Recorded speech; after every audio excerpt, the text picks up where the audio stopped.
I'm Audrey Monroe, 29 years old, and the afternoon my grandfather's will was read. I sat between my parents while my brother grinned like a man who already knew the ending, the kind of smile that makes a room feel smaller, the kind that asks you to shrink. The lawyer's voice filled the walnut-paneled conference room steady as a metronome, and every sentence seemed to march past me without stopping.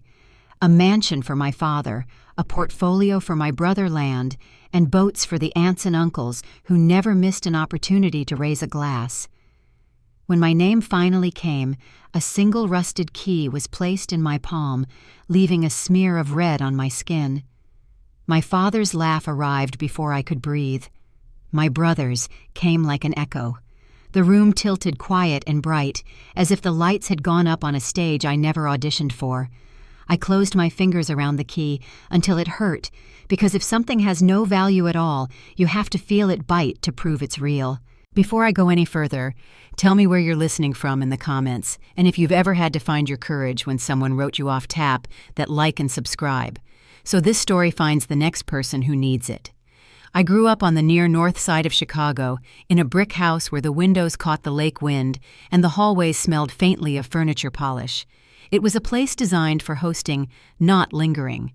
My mother favored order and crisp white napkins. My father believed success sounded like applause and looked like square footage, and he measured both with a pocket smile that appeared only when guests were watching.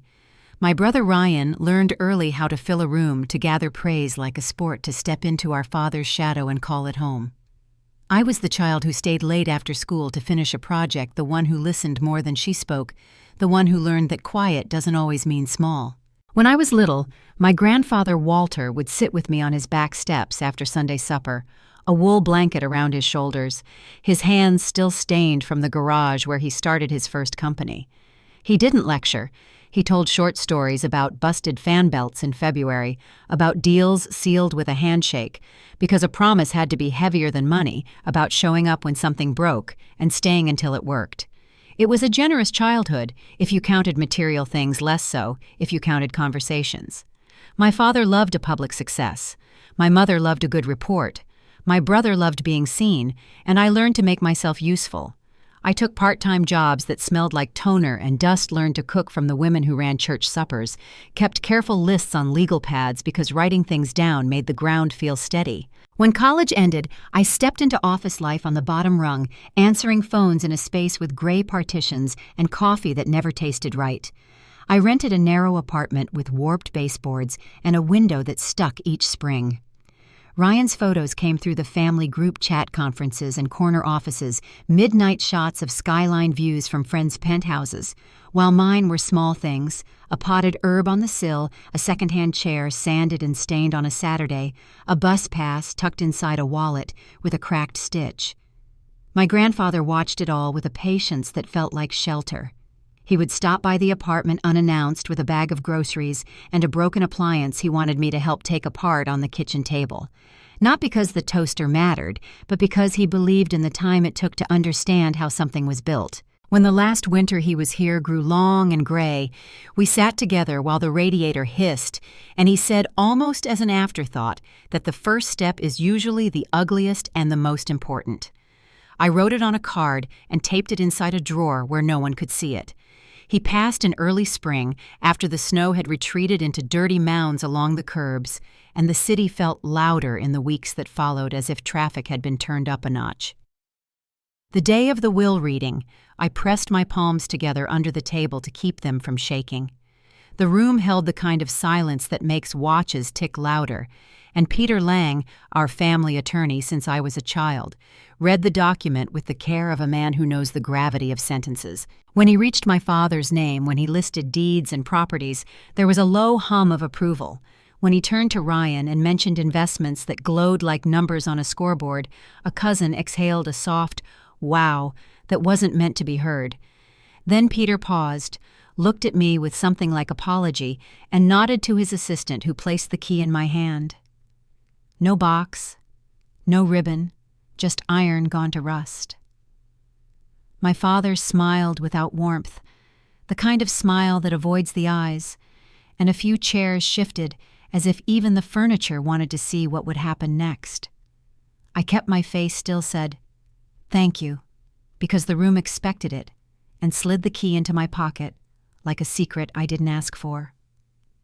Afterward, when coats were shrugged on and the elevator chimed, my brother clapped me on the shoulder as if we were teammates leaving a game we both won, and the joke he whispered wasn't cruel so much as easy, the kind of line that lands when it's been rehearsed. Outside, the afternoon was thin and bright, the kind of Chicago light that makes the river look like brushed steel. I stood on the sidewalk and looked north toward the lake, then south toward the L tracks, and felt the ordinary weight of my wallet, my phone the key. Somewhere on the industrial west side, a door waited that matched the iron teeth pressed into my palm, and the thought of it lodged in my chest like a seed.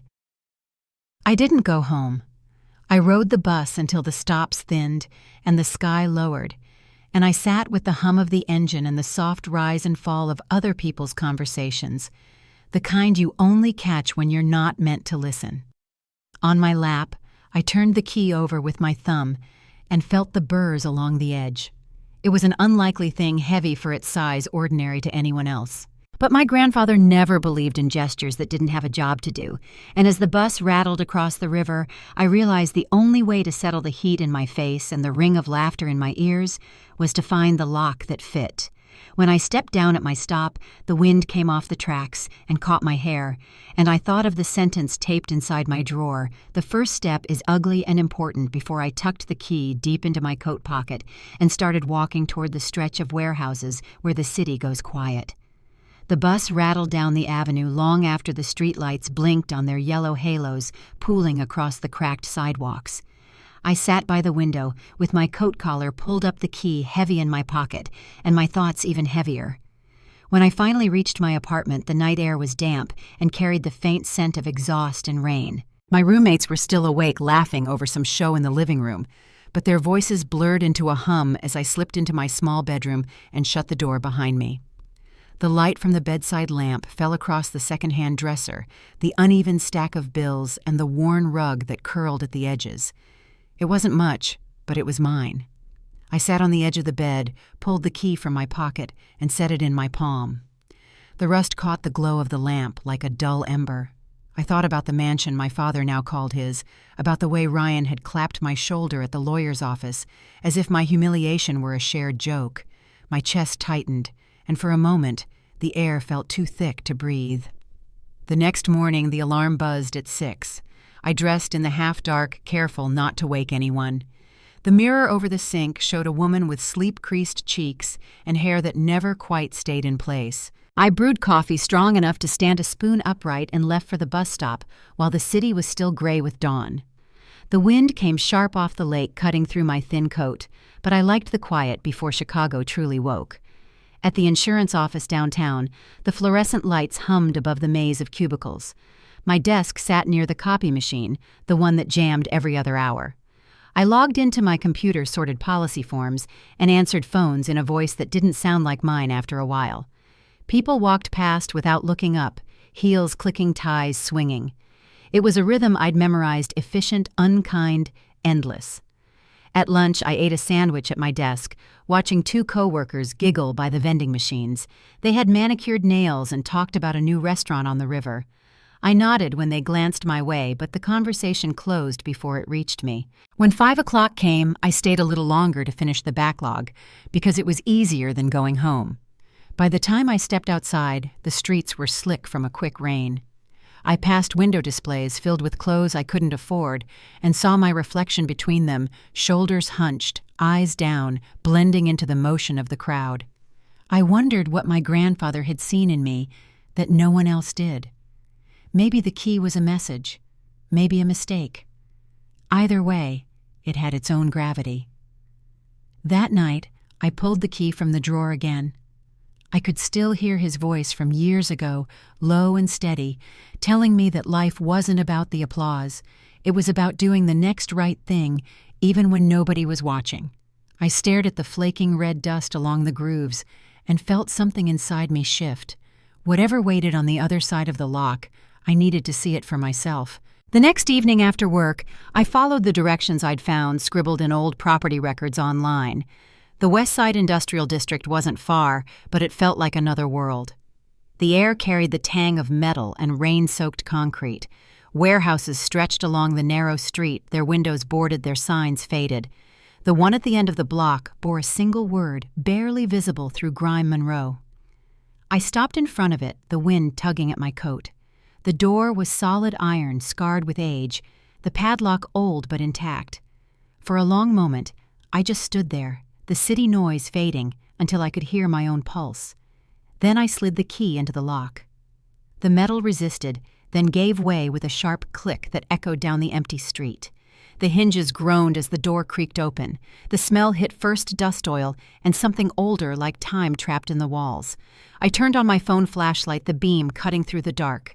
Piles of wooden crates leaned against cracked walls and rusted tools hung in crooked rows. A tattered tarp flapped from the ceiling. My footsteps stirred gray clouds from the floor. "So this is it," I whispered, though there was no one to hear me. The garage my family had laughed about wasn't a junk heap, it was a tomb of forgotten years. I ran my hand across a workbench covered in cobwebs, feeling the rough grain of wood beneath the dust. Then, near the far wall, my light caught the edge of something different. A small metal door, half hidden behind a stack of crates. The air seemed to thicken as I stepped closer.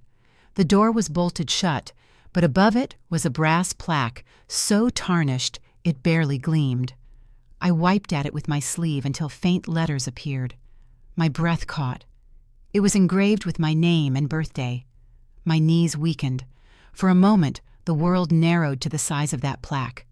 Grandpa had left this for me deliberately, like a whisper across time. I pressed my fingertips to the metal cold and steady, then reached for the lock. It was a combination dial stiff with rust. I turned it carefully, month, day, year. Each click felt louder than the last. A soft snap broke the silence. The lock released. I hesitated, my heart pounding so hard it blurred the edges of my vision. Every instinct told me to turn around and leave, but I pulled the bolt instead. The smaller door creaked open, revealing a narrow staircase spiraling down into darkness. A rush of air rose from below, damp and heavy. I tightened my grip on the flashlight and started down. The steps were iron cold beneath my shoes. The deeper I went, the colder it became, until my breath fogged the light. The sound of dripping water echoed somewhere far away. When I reached the bottom, the beam of my phone cut through the dark and landed on something that made me freeze. Rows of shelves lined the room, and on each shelf, stacked neatly, glimmering faintly under the light, were bars of gold. Dozens of them. Hundreds, maybe. Their surfaces caught the light in dull reflections that danced across the walls. My throat went dry.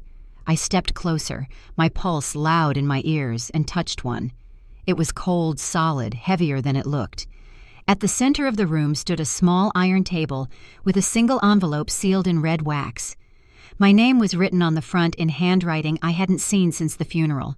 I broke the seal with shaking fingers and unfolded the letter. "Dear Audrey," it began, "if you are reading this, then you have found what I left for you. What you see here is not a gift to keep, it is a challenge. This gold belongs to those who need it more than you. Your task is to deliver it to the 5 addresses listed on the racks. Everything you'll require has been prepared. I'm sorry for the burden, but I believe you are the only one who can fulfill it. Be strong. I have always believed in you. Grandpa." The paper slipped from my hand and fluttered to the floor. The gold around me glowed like a quiet fire, each bar reflecting the next, until the whole room seemed alive. My knees gave way, and I sank onto the cold concrete. For years, my family had looked through me like I didn't exist, and here I was surrounded by more wealth than I could imagine, told not to keep a cent. I pressed my palms to my face. The silence felt heavier than the gold itself. I could almost hear my father's laughter, my brother's smug voice. All I had to do was take 1 bar, sell it, and the world would never know. But then my grandfather's voice returned, faint but clear, the way he used to sound when he talked about what mattered. "Don't fear failure, Audrey. Fear never taking the first step." I lifted my head, my breath shaking in the cold. The letter lay beside me, its edges curling under the damp air. 5 addresses, 5 deliveries. I folded the paper carefully and held it against my chest.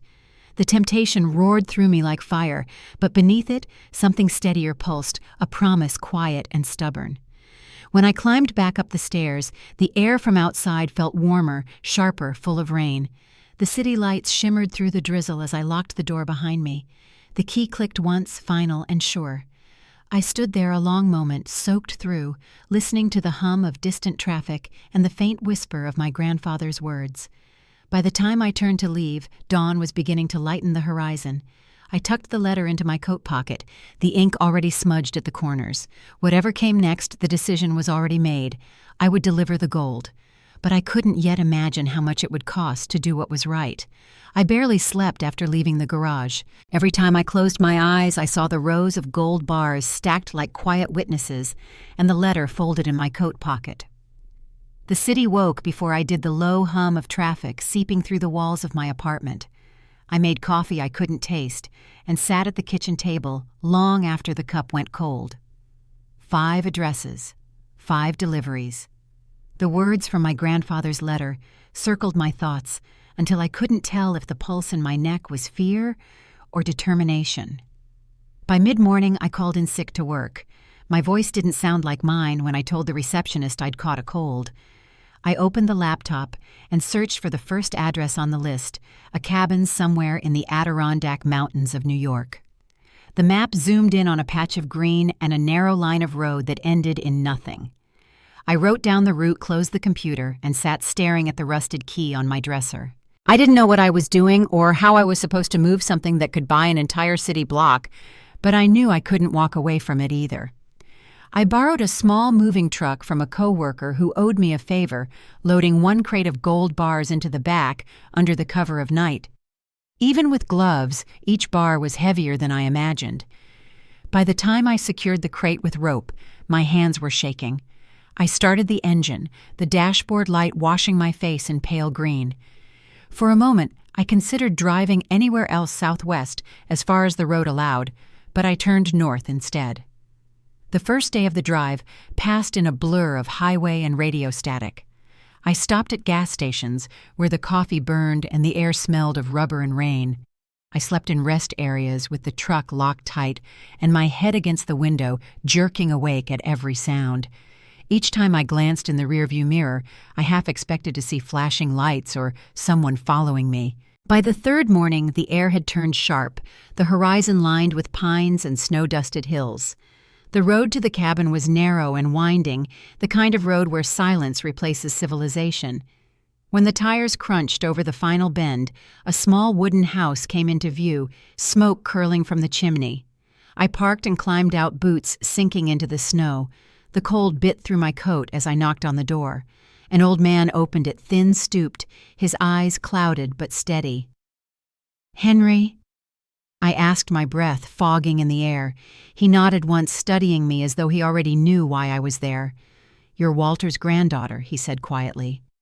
Hearing my grandfather's name spoken like that without surprise, only recognition sent a shiver down my spine.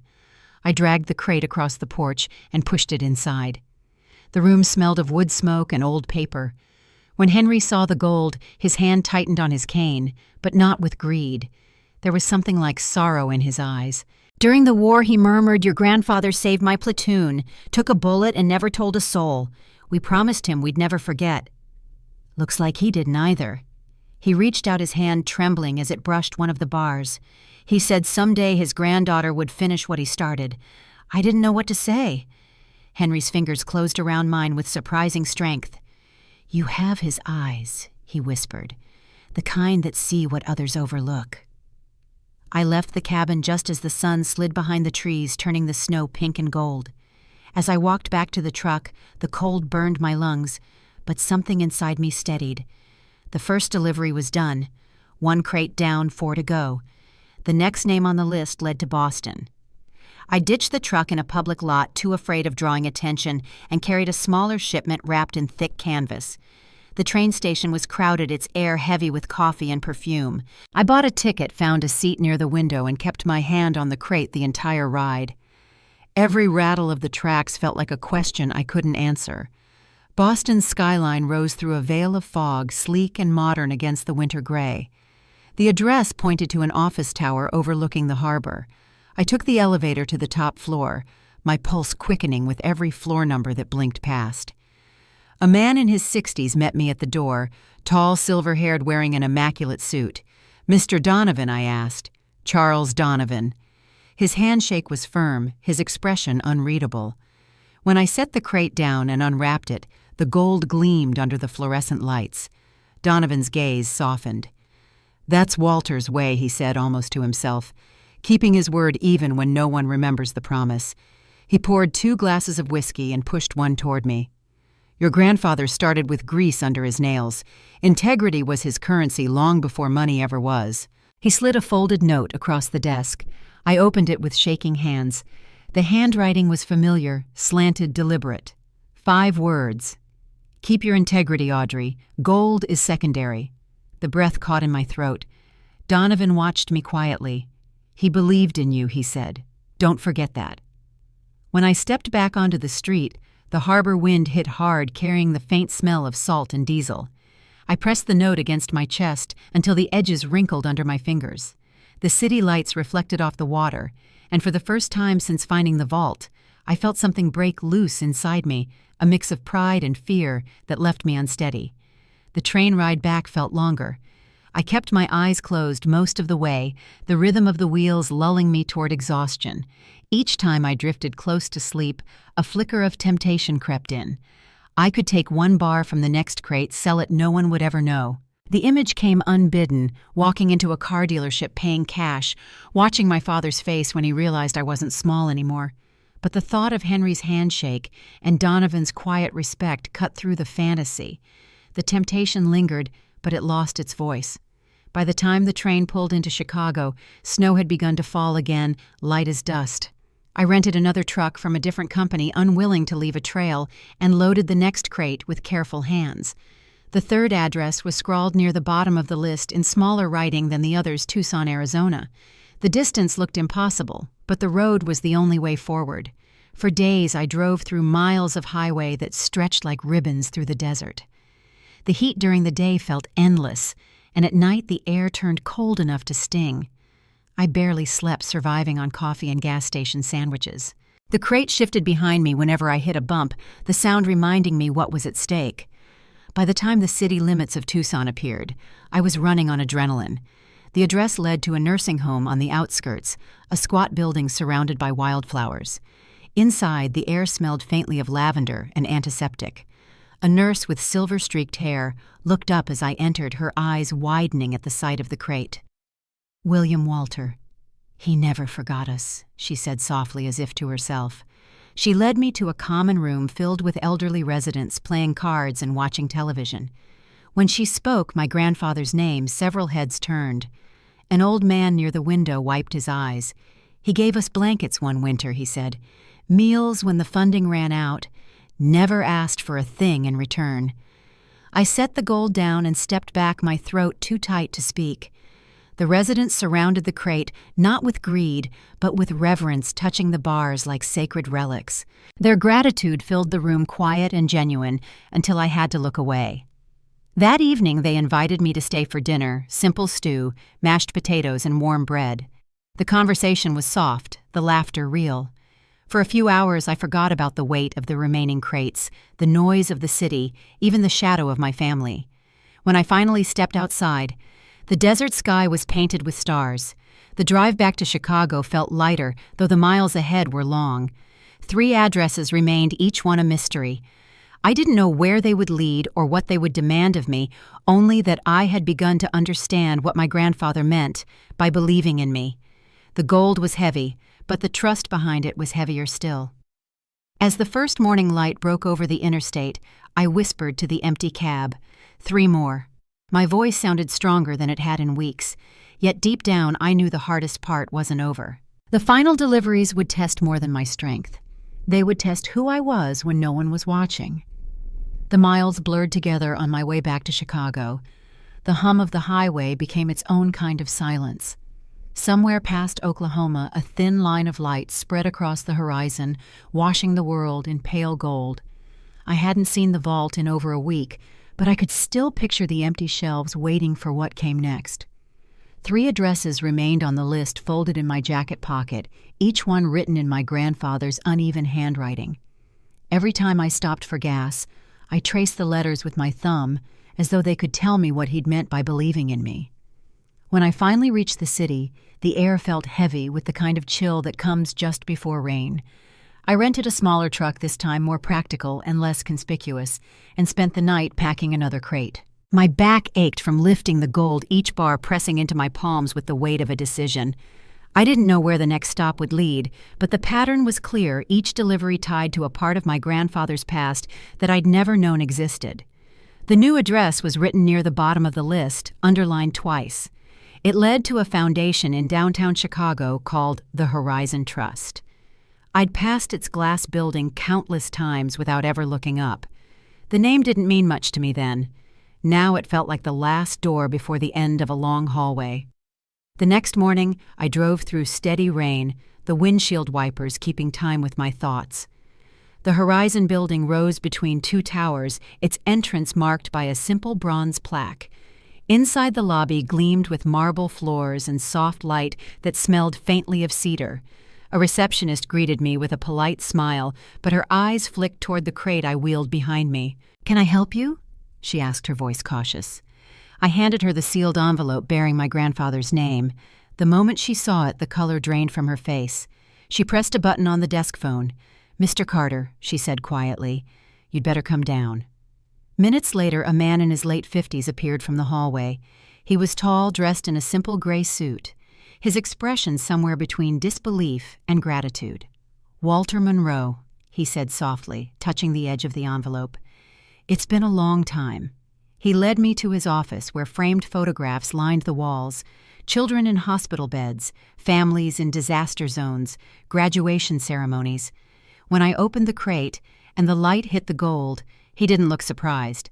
His shoulders sagged instead, like a man finally exhaling after years of waiting. "Your grandfather founded this place," he said, quietly. No one outside our circle ever knew.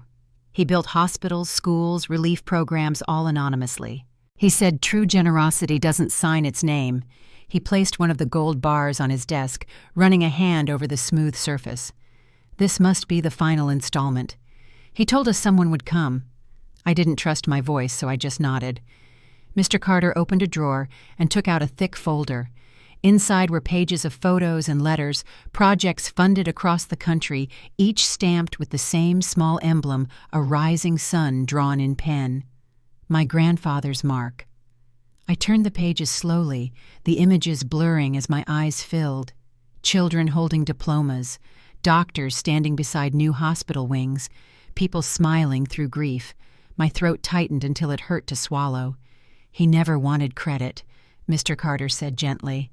"He just wanted the work to continue." When I left the building, the rain had softened into a mist. The streets shimmered beneath the streetlights, every reflection moving like a pulse.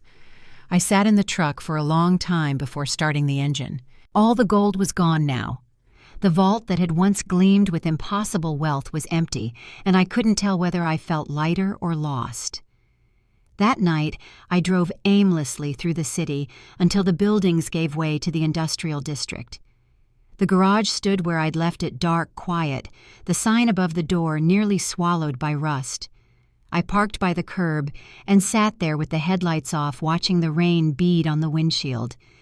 Then I opened the door and stepped into the cold. Inside, the air smelled of dust and metal. I made my way down the stairs, my flashlight beam trembling across the walls. The shelves that had once blazed with gold now stood bare, their outlines ghostly in the dark. I sank to the floor, the concrete damp beneath my hands, and pressed my palms to my eyes.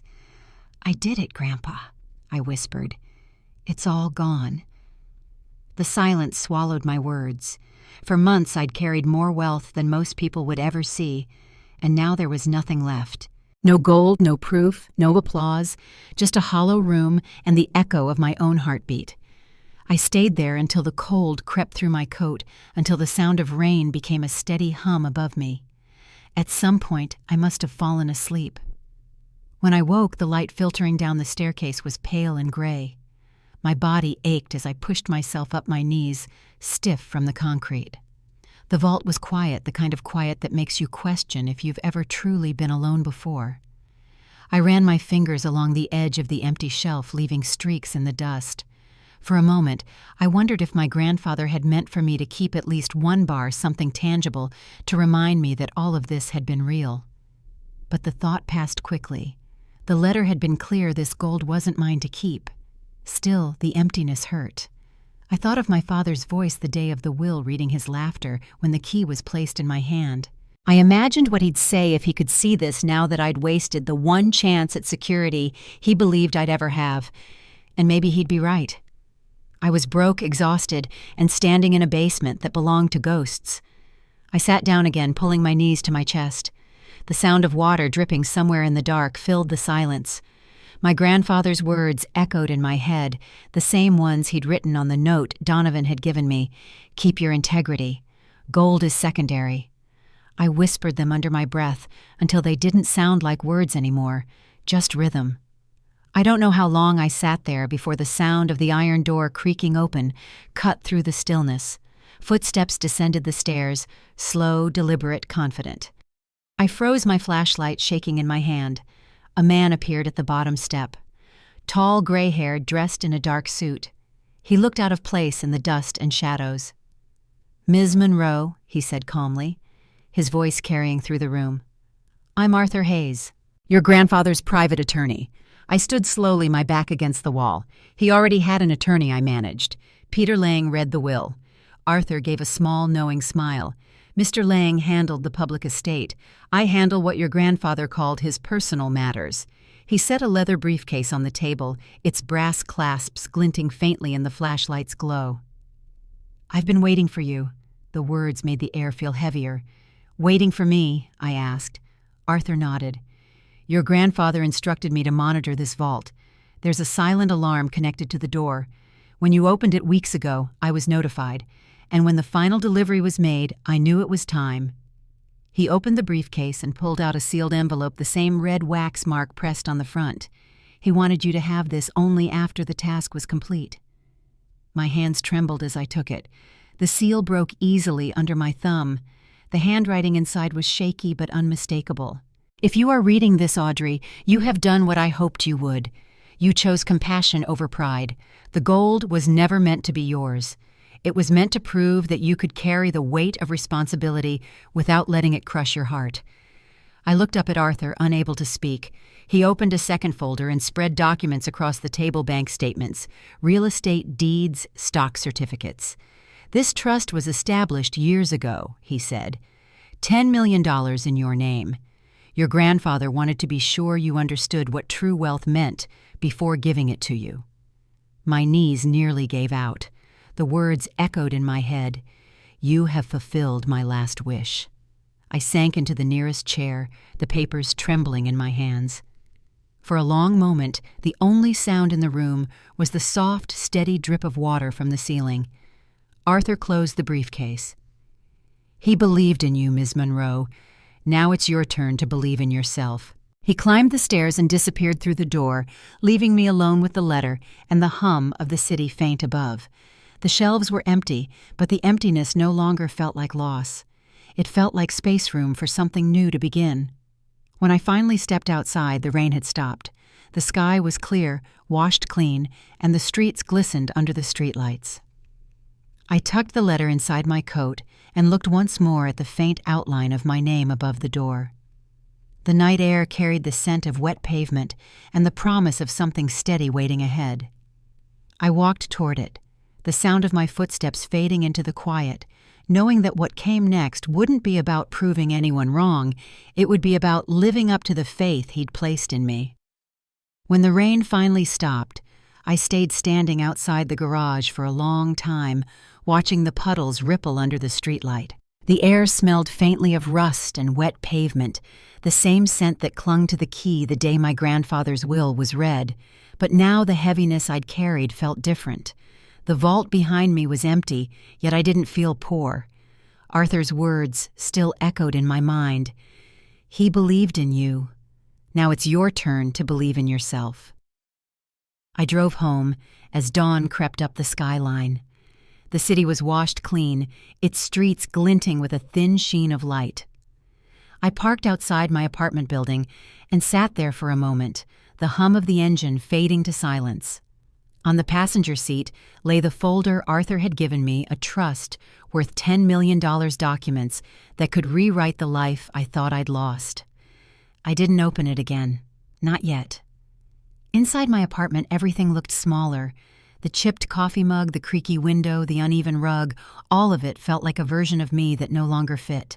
I placed the folder on the kitchen table and made coffee the way I always had, letting the sound of the drip fill the quiet. Steam curled up from the cup, carrying that bitter warmth that had once meant survival. Now it tasted like beginning. By late morning, I called into work. My voice didn't waver as I told them I was resigning. No long explanations, no excuses. My supervisor hesitated, asked if I was sure. I was. When I hung up, the silence that followed didn't scare me. I spent the next few days in a haze of paperwork meetings and long walks through the city. Arthur guided me through every step of the trust transfer. He was patient, deliberate, never once making me feel overwhelmed. Your grandfather planned every detail, he said during one of our meetings, sliding a new document across his desk. He wanted you to have control, but he also wanted you to remember where you came from. I nodded, tracing my name printed neatly at the top of the page. I think I understand now, I said quietly. Arthur gave a faint smile. Then you're already further along than most. With the funds secure, I spent the first night in years sleeping without the hum of worry in the background. But peace didn't come easily. I kept seeing my father's face, hearing his laugh from that day at the lawyer's office, the way he'd said I was nothing. That laughter still had a place in my bones, and I realized it would take more than money to unlearn it. One evening, I found myself standing outside my parents' home without quite meaning to. Their house looked the same as it always had, trim lawn-polished windows, the porch light glowing like an invitation that never included me. Through the curtains I could see my father at the dining table, a glass of scotch in hand. My mother moved quietly in the kitchen, her shoulders set the way they always were when she tried to keep peace that didn't exist. I thought about walking up the steps and knocking on the door, but my feet didn't move. There was nothing to prove anymore. I turned back toward the street, the night air crisp against my skin. Somewhere behind me, a laugh floated through the window, Ryan's voice warm and careless. For years, that sound had meant exclusion. Tonight, it was simply distant. In the weeks that followed, I began to reshape my days. I met with the directors at the Horizon Foundation, the same people who had once worked alongside my grandfather. We talked about expanding programs, rebuilding old partnerships, and funding new initiatives. They invited me to join their board, but I asked for something different, a field position, something tangible. I wanted to see where the work actually touched lives. The first project took me to a small town in northern Illinois where the foundation had begun funding medical outreach clinics. The air smelled of soil and rain as I stepped out of the car, greeted by a group of volunteers loading boxes of supplies. They didn't know who I was. They just handed me gloves and pointed toward the van. That anonymity felt right. Inside the community center, rows of chairs were filled with families waiting for free checkups. Children's laughter mingled with the sound of nurses calling names. It was a simple rhythm of giving and receiving, and for the first time in a long time, I understood what my grandfather had meant when he wrote, "Don't fear failure, fear never taking the first step." By sunset, the sky turned amber, and I found myself sitting on the back steps with a cup of coffee, offered by one of the volunteers, a woman named Claire who'd run the clinic for 15 years. "You new here?" she asked with an easy smile. "First day," I said. "Feels like I've been waiting to start for a long time." She nodded.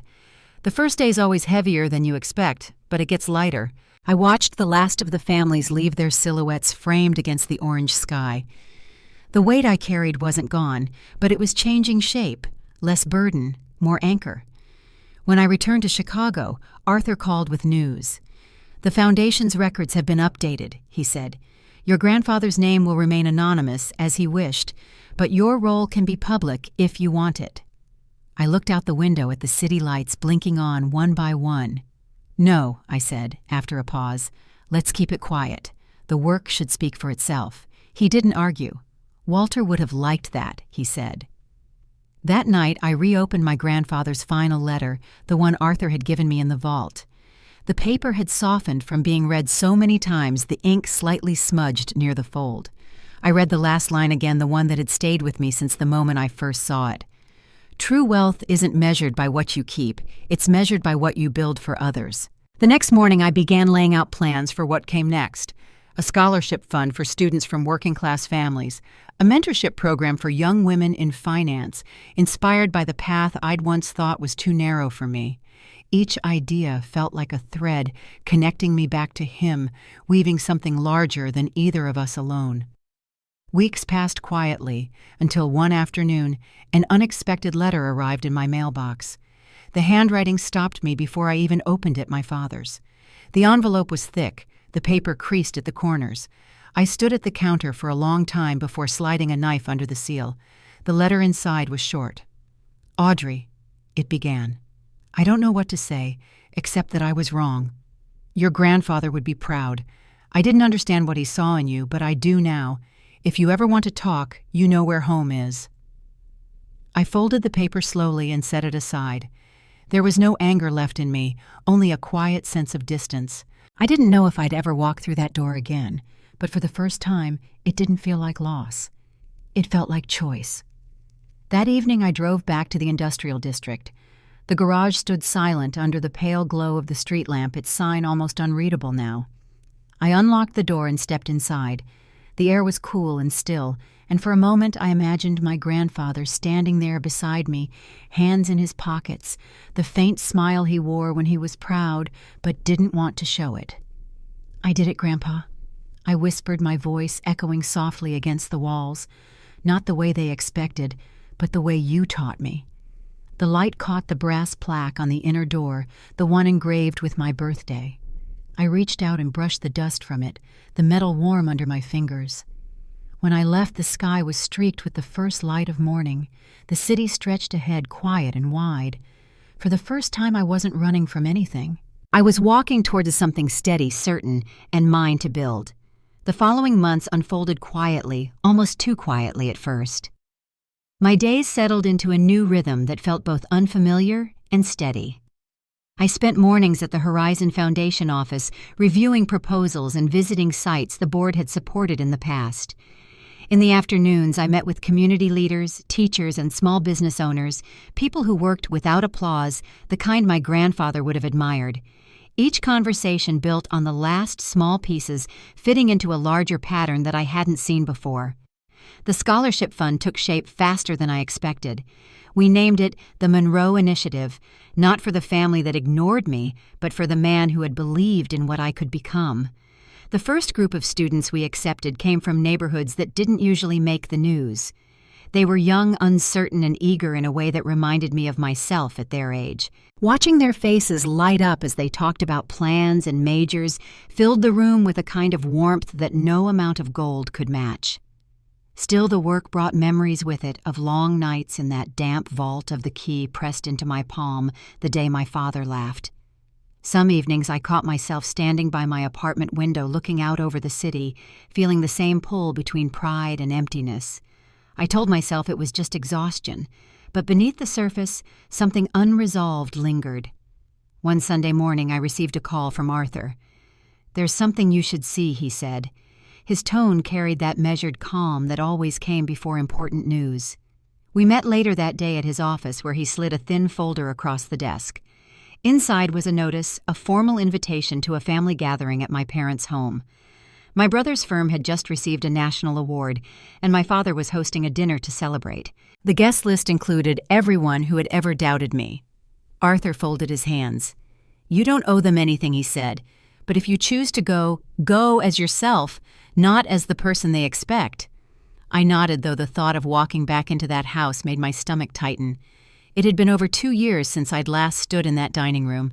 The idea of returning now, after everything that had changed, felt like walking into an old photograph where everyone else was still pretending nothing had happened. The night of the dinner arrived with the sharp chill of early spring. I parked a few blocks away and walked the sound of my heels faint against the pavement. The house glowed from within, laughter spilling out, music humming beneath the low murmur of voices. When I stepped inside, a hush rippled through the room, quick but noticeable. My father turned a glass in his hand. His expression faltered for a fraction of a second before settling into practiced politeness. "Audrey," he said, "we didn't expect, well, it's been a while. Congratulations to Ryan," I said, simply nodding toward my brother. He looked sharp in his tailored suit, a smile that didn't quite reach his eyes. My mother approached, then her hands twisting the hem of her napkin. "We're glad you came," she said softly. "Your father wanted, but my father cut her off. Let's not make this a scene," he said. "We have guests." For the next hour, I floated through the crowd like a ghost no one knew how to greet. Conversations shifted when I passed. A few relatives offered awkward smiles. My father's colleagues asked careful questions about how I'd been keeping busy. I answered with quiet grace, the same way my grandfather had taught me to speak clearly, never defensively. Halfway through the evening, the toasts began. Ryan stood, his voice smooth and confident, thanking clients, mentors, and finally our father. He taught me that success is about perseverance, he said, and about never settling for less than the best. Applause filled the room. My father looked proud, his hand resting on Ryan's shoulder. Then, to my surprise, my father raised his glass again. And of course he said, "I'd like to acknowledge my daughter, Audrey. She's done well for herself, I hear. We don't see much of her these days, but she's been busy with, what is it again, dear philanthropy." The laughter that followed wasn't cruel, but it wasn't kind either. I felt the heat rise in my chest the way it had that day at the will reading. But this time I didn't lower my gaze. "Yes," I said evenly. "Grandpa's foundation, actually. I've been continuing his work quietly as he preferred." The room stilled. For a moment, even my father's smile faltered. "Horizon Foundation," I added. "You might have seen the news about the scholarship program. We just launched our first class this month." A cousin near the buffet table gasped softly. Ryan blinked, caught off guard. My father's expression hardened, but before he could speak, one of his guests leaned forward. "That's extraordinary," the woman said. "I read about that. The board's leadership was credited to someone named Monroe. I didn't realize it was you." I smiled. "Some things don't need to be announced at dinner." A murmur spread through the room, shifting the tone from amusement to something heavier. My mother's eyes shone with tears she didn't try to hide. My father cleared his throat, the color draining from his face. "Excuse me," he said quietly, setting his glass down. He left the room without another word. I followed him out to the porch where the night air carried the faint smell of blooming lilacs. He stood at the railing, shoulders tense. "You think this makes you better than us?" he asked without turning around. "No," I said. "It just means I stopped needing your permission to exist." He let out a rough laugh. "Walter always had a soft spot for you." I thought he was wasting his time. I took a step closer, my voice steady. He wasn't. He was teaching me what you never could, how to build something that lasts. He didn't answer. The silence stretched between us, full of things that would never be said. Finally, he nodded once, almost imperceptibly. "Maybe he was right," he murmured. Inside, the party had thinned. My mother met me at the door, her hand trembling when she reached for mine. "You were brave," she whispered. He needed to hear it. Her eyes held both apology and pride, and for the first time I saw her not as part of his shadow, but as someone trying to step out of it. When I left, the night sky was clear, the air cool and sharp. I walked back to my car slowly, the sound of the porch door closing behind me fading into the distance. It wasn't reconciliation, not yet, but it was something quieter, something beginning to shift. The next morning I returned to the foundation office early. The city was just waking, the streets washed in pale sunlight. Claire was already there, sorting through applications for the next round of grants. She looked up and smiled. "You look different," she said. "I think I finally put the past in its place," I replied. She nodded, sliding a folder toward me. "Then let's build what's next." I opened the file, the pages bright under the light streaming through the windows. For the first time in years, I felt grounded not by wealth, not by approval, but by purpose. And as the morning settled into quiet focus, I realized the journey that began with a rusted key wasn't about inheritance at all. It was about learning that the real legacy was never in the gold, it was in the courage to start again. Outside, the city stirred to life, the sound of car horns and distant laughter carrying through the glass. I sat back in my chair, a soft smile forming as I whispered to myself, "You were right, Grandpa. I finally see it." The clock on the wall ticked steadily, marking a new beginning I hadn't known I was waiting for. The months after that night at my parents' house passed more quietly than I expected. The tension that had followed me for years seemed to loosen its grip, replaced by a calm that felt unfamiliar. I spent most mornings at the foundation office with Claire, reviewing reports and preparing for new community projects. We'd secured funding for a literacy program and an expansion of the scholarship initiative, and the work filled the hours before I even noticed them pass. But sometimes in the quieter stretches between meetings, I'd find myself thinking about my grandfather, the garage, the vault, the weight of that first gold bar in my hands. It wasn't guilt that lingered or pride. It was something softer like gratitude mixed with the faint ache of wishing he could see what his challenge had become. By late summer, the foundation's work had gained attention. A local newspaper ran a feature about the programs mentioning my grandfather's name in connection with anonymous contributions. When I saw the headline, my chest tightened. He'd wanted his generosity to stay private, and I wondered if I had betrayed that somehow. I called Arthur that evening, the paper still folded on the counter beside me. He answered on the second ring. "I saw it too," he said before I could speak. "It was bound to happen. Word gets out when good things multiply." "I don't want this to become about money," I said. "It won't," he assured me. "It's about legacy, and you're honoring his." His steadiness grounded me. We talked a while longer about the logistics of an upcoming grant review, but when I hung up, the unease didn't fade completely. I looked out my window at the city lights, thinking of that long-ago night when I stood outside the same building, clutching a rusted key, and wondering why he'd left me nothing but a garage. The next morning, I met Claire at the foundation for an early strategy meeting. She had that sharp focus she carried into every conversation, a mix of warmth and practicality that made people want to follow her lead. We spent hours outlining new initiatives, mental health programs, outreach centers, partnerships with small towns, like the one where Henry lived. When the meeting ended, she lingered near my desk. "You ever think he knew this is where it would lead?" she asked quietly. I smiled. "He knew more than he ever let on." She nodded. "Then he chose the right person." The compliment landed somewhere deep. I busied myself gathering papers, but inside something shifted in understanding that the life I'd built wasn't an accident. It was the answer to a question he'd asked me without words. A week later, I received a call from a journalist requesting an interview. She wanted to write about the foundation's recent work and asked to feature me as the driving force behind its new direction. I hesitated, my instinct leaning toward no, but Arthur, ever patient, told me it might be time. "You don't have to make it about yourself," he said. "Make it about what the work means." The interview took place in a small cafe near the river.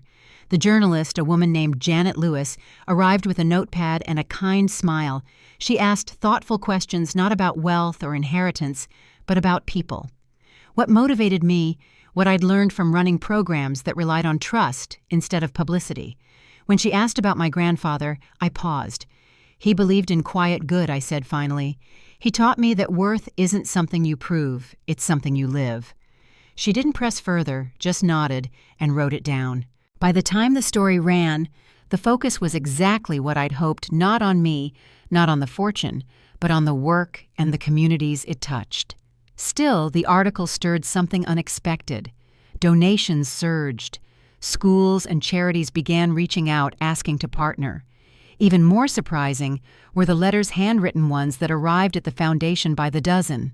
Some came from parents of scholarship students, others from strangers who'd once known my grandfather.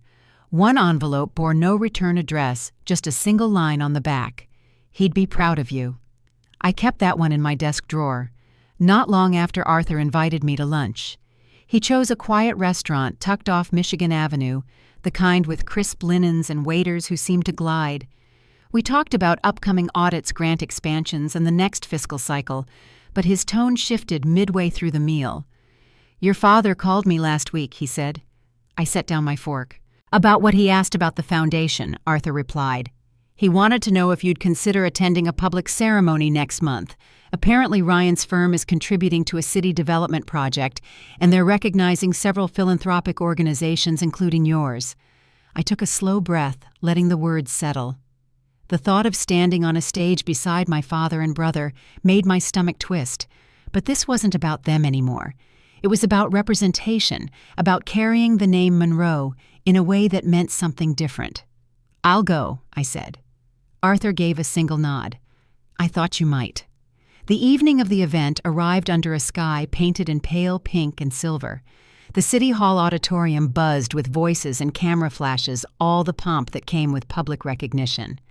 I wore a simple navy dress and a small pin shaped like a rising sun, our foundation's new emblem, the same one from my grandfather's old ledgers. When they called my name, I walked to the stage with steady steps. My father was seated at the front row, his hands folded, expression unreadable. Ryan stood beside him, polished as ever. I didn't look at either of them as I accepted the plaque engraved with the words, "Service through Legacy." The mayor shook my hand. "Your grandfather's work laid the groundwork for this city's compassion," he said. "You've continued that spirit." As the applause rose, my eyes met my father's for just a moment. There was no hostility there, no dismissal, just quiet acknowledgement. For him, it might have been small. For me, it was enough. After the ceremony, my mother approached me in the lobby. She looked older than I remembered, but her smile was soft. "He's proud," she said quietly. "He'll never say it the way you want, but he is." I nodded, too full to answer. We stood there for a while, watching people file out into the night. The city lights outside cast a faint reflection across the marble floor, and for a brief moment I saw my grandfather's face in the shimmer, steady, kind, and knowing. Later, driving home, I rolled the window down and let the cool air fill the car. The city stretched out before me, glowing and alive.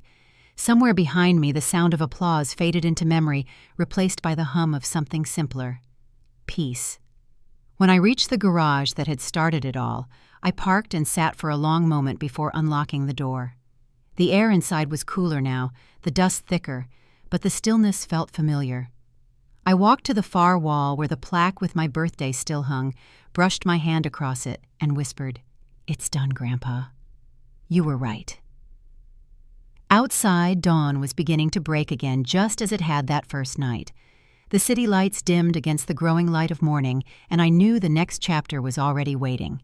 I turned off the light and locked the door behind me, ready to face it. The years that followed moved with a calm steadiness I hadn't known before. The foundation grew beyond anything I'd imagined, new programs, new cities, new faces who carried the same spark my grandfather once saw in me. The scholarship students began graduating, returning as mentors for the next group.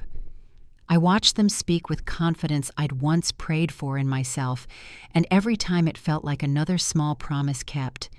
I kept the garage, though I never changed much about it. The cracked floor, the dust-covered walls, even the old keyhole that had started everything, it all stayed the same.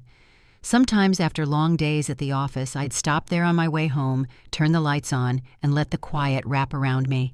The space no longer felt heavy or haunted. It felt like memory still patient and proud. My parents aged into softer versions of themselves. My mother and I began meeting for lunch every other week. Nothing dramatic, just simple meals and unhurried talk. She asked about the foundation, about the people we helped, and I could tell she was trying to understand a part of me she'd ignored for years. My father remained more guarded, but the edges of his pride had dulled. The last time I saw him, we stood outside the house I grew up in. He looked at me for a long moment before saying, "You did something worthwhile, Audrey. That's more than I ever gave you credit for." It wasn't an apology, not really, but it was the truth spoken out loud. For him, that was enough. Ryan eventually reached out too, a quiet email one evening, thanking me for including his company in a future project the foundation had sponsored. We began to rebuild something, not the closeness we'd missed, but a respectful distance that didn't hurt to hold.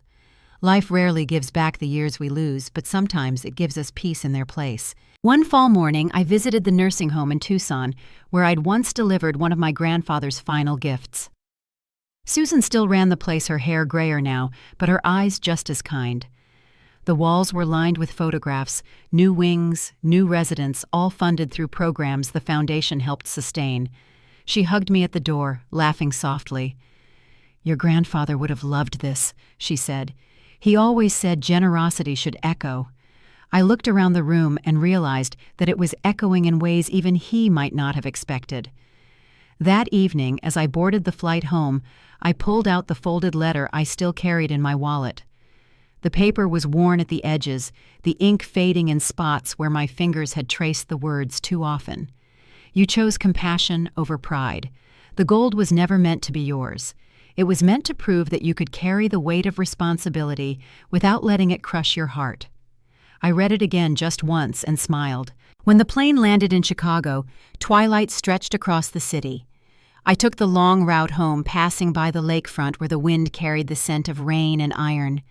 The skyline glittered against the water, and for a moment I saw the reflection of everything I'd become: steady, certain, and quietly grateful.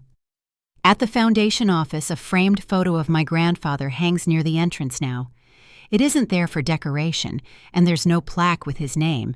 It's there as a reminder to give without expecting return, to trust that kindness carries farther than wealth ever could. Sometimes I catch visitors glancing at it and asking who he was. I always answer the same way: someone who believed in second chances. Looking back, I realize that the rusted key he left me wasn't punishment, it was permission. Permission to build a life on my own terms, to learn that justice isn't always loud, and triumph isn't always public. It's in the quiet decisions, the hard-earned peace, the courage to walk away from bitterness, when you finally understand your worth. And now when people ask how it all started, I tell them it began with a gift that looked like nothing: a key, a garage, a choice. Because sometimes the smallest inheritance carries the greatest lesson. Before I go, let me leave you with this. If life ever hands you something that feels empty, look closer. It might be the door to everything that's been waiting for you all along. If this story stayed with you, share it with someone who needs a reminder that peace isn't found in proving yourself. It's found in living with purpose. And if you'd like to hear more stories like this, stay close. There are always more ways to begin again.